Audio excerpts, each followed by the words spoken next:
Good evening, সবাই কেমন আছো? আশা করি সবাই খুব ভালো আছো। আমরাও ভালো আছি।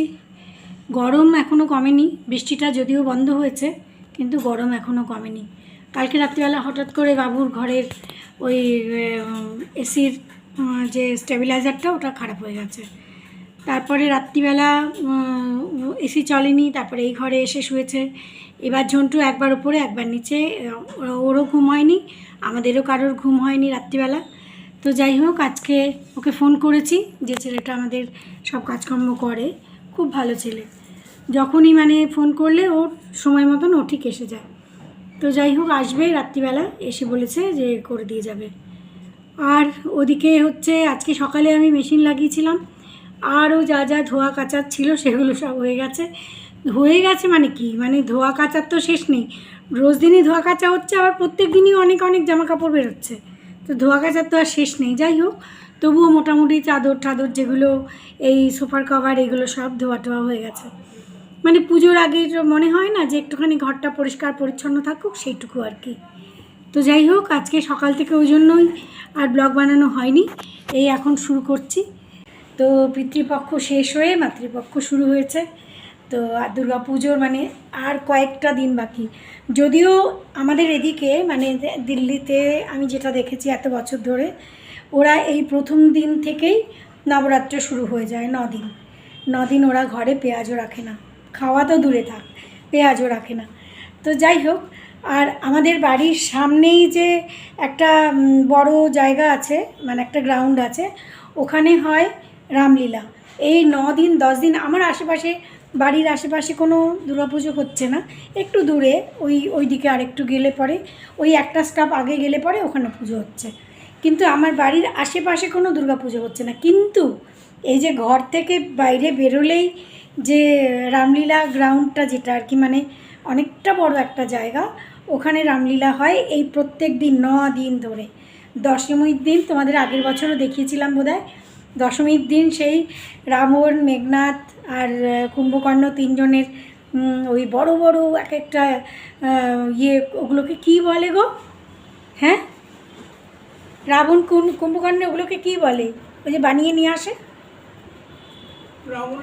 মুখোশ, মুখোশ ঠিক না, যাই হোক, ওই বড় বড় এক একটা মানে স্ট্যাচুর মতন বানিয়ে নিয়ে আসে, কাগজ, তার ভিতরে অনেক কিছু থাকে। তো ওই মানে জলার মতন আর কি, বাজি টাইপের, ওইগুলোকে পোড়ানো হয়। তারপরে ওরা দশেরা সেলিব্রেট করে আর কি। আর আমাদের দুর্গা পুজো তো আলাদা। যাই হোক, তো সবাইকে দুর্গা পুজোর অনেক অনেক শুভেচ্ছা। যদিও এই বছর আমার মনটা ভালো নেই।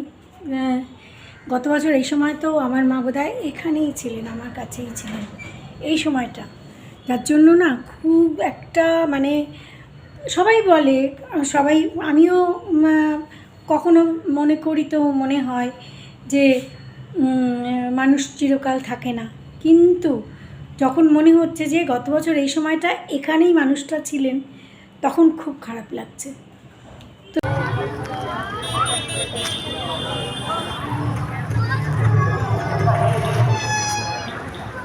এই যে দেখো, রামলীলা, শ্রী দশরথপুরী রামলীলা কমিটি, মানে এখানে রামের জন্ম থেকে প্রথম দিন থেকে শুরু হয়, যেমন যাত্রাপালা হয় না সেই টাইপের না, বিভিন্ন রকমের নাচ গান সহ নাটক।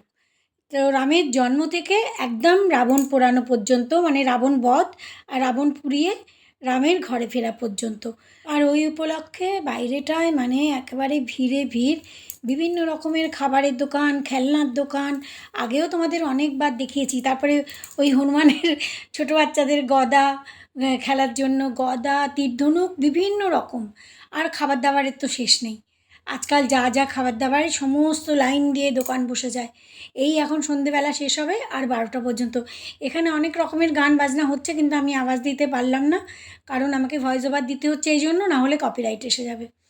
তো যাই হোক, এই আমার যেমন আমার ঘরের আশেপাশে দুর্গাপুজো হচ্ছে না, কিন্তু আমার মানে ঘরের থেকে বারান্দায় থেকে বাইরে দাঁড়ালেই একেবারে জমজমাট। আজকাল বাবুর না অনেক দেরি হচ্ছে আসতে, ওর খুব কাজের চাপ এখন। তো তাই জন্য ভাবলাম, ওকে ফোন করলাম, বলল যে এই জাস্ট মেট্রো থেকে নামছি। তো ভাবছি যে আজকে ঘরেই কিছু একটা বানিয়ে দেবো। তো ঘরেই বানিয়ে দেবো বলতে ঘরে থাকা জিনিস দিয়েই সব কিছু। প্রত্যেক দিনই ওই যে বাইরের খাবার এনে এনে খেতে হবে তার তো কোনো মানে নেই, আর সেগুলো হেলদিও হয় না। ঘরেই কিছু একটা বানাবো যেটা হেলদিও হবে আর টেস্টিও হবে। দুটো জিনিসই হওয়া উচিত না, টেস্টিও হবে আবার হেলদিও হবে। তো যাই হোক, আজকে ঘরে থাকা কিছু জিনিস দিয়েই কিছু একটু বানিয়ে দেবো সন্ধেবেলার ইভিনিং স্ন্যাক্স। তো তোমাদের সাথে শেয়ার করব ভাবছি, তোমরাও কখনো কখনো বানিয়ে নিতে পারো। কালকে না রাজমা বানিয়েছিলাম, তো একটুখানি সেদ্ধ রাজমা রেখে দিয়েছিলাম। তার মধ্যেই একটুখানি স্বাদ মতো নুন, তারপরে 2-3 চামচ একটু বেসন। আর বেসন যারা খাও তারা নাও দিতে পারো, যদি না খাও তো নাও দিতে পারো, কোনো জরুরি না। তারপরে একটুখানি বিভিন্ন রকম মশলা, যেমন একটু জিরের গুঁড়ো, একটু চাট মশলা, একটু লঙ্কার গুঁড়ো, তারপরে 2-3টে আলু সেদ্ধ। আলু সেদ্ধ তো আমার ঘরে সবসময়ই থাকে বলেইছি, 2-3টে আলু সেদ্ধ। তারপরে একটু ব্রেড, যেটা এই যে পেছন দিকের ব্রেডগুলো হয় না, যেগুলো সবাই খেতে চায় না। আমরা মায়েরা তো খেয়েই নি, কিন্তু অনেকে বাচ্চারা খেতে চায় না, একটু মোটা মতন হয়। সেই ব্রেডটাকে একটুখানি টুকরো করে দিয়ে দিলাম, একটু পেঁয়াজ কাঁচা লঙ্কা দিয়ে খুব ভালো করে মিক্স করে নিতে হবে। অন্য সময় হলে ডিম দিতাম, তো আজকে যেহেতু মঙ্গলবার সেই জন্য আজকে আর ডিমটা দিলাম না। একটা ডিম দিলে আরও ভালো হয়। আর একটুখানি এই গোলমরিচের পাউডার দিয়ে খুব ভালো করে এটাকে মিক্স করে নেব। মিক্স করতে গেলে একটুখানি টাইট মনে হচ্ছে, তো আমি অল্প একটুখানি জল দিচ্ছি, দিয়ে খুব ভালো করে মিক্স করে তারপরে এটাকে একদম মানে খুব ভালো সব মশলাগুলো খুব ভালো করে মিক্স হয়ে যাবে। ধনেপাতা থাকলে ধনেপাতাও দেওয়া যেতে পারে, আমার কাছে আজকে ধনেপাতা নেই। আর বাবু খুব একটা পছন্দও করে না, সেই জন্য আজকে আমি ওটাকে স্কিপ করলাম। এই মিশ্রণটা তৈরি হয়ে গেছে। তারপরে একটুখানি হাতে এক ফোঁটা তেল লাগিয়ে তারপর এগুলোকে আমরা গোল গোল বানাতে পারি, আমরা চ্যাপ্টা বানাতে পারি, আমরা ভেজিটেবল চপের মতো শেপ দিতে পারি, ওভাল শেপ দিতে পারি, হার্ট শেপ দিতে পারি, যার যেমন ইচ্ছে। তো ওরকমভাবে আমি এগুলোকে গোল গোল মোটামুটি এরকম মানে একটু চ্যাপ্টা করে এরকম শেপ দিয়ে দিচ্ছি।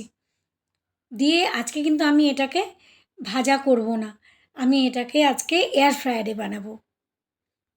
মোটামুটি 5-6টা পিস বানিয়ে নিয়েছি। তারপরে এয়ার ফ্রায়ারে এই যে একটা ভেতরে নেট থাকে না, ওই নেটের ওপরেই এগুলোকে সাজিয়ে দিচ্ছি। সাজিয়ে দিয়ে তারপরে আমি এগুলোর ওপরে একটু তেল ব্রাশ করে দেবো।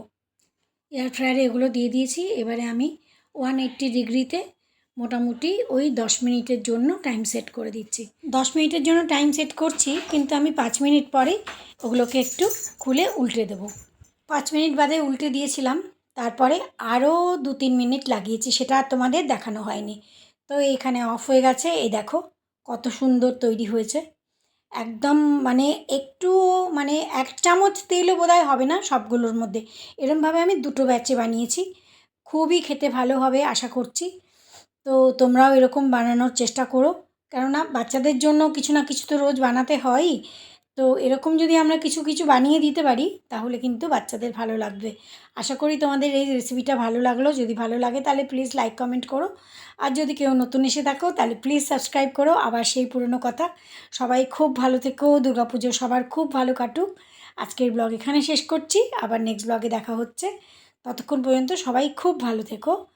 Good night.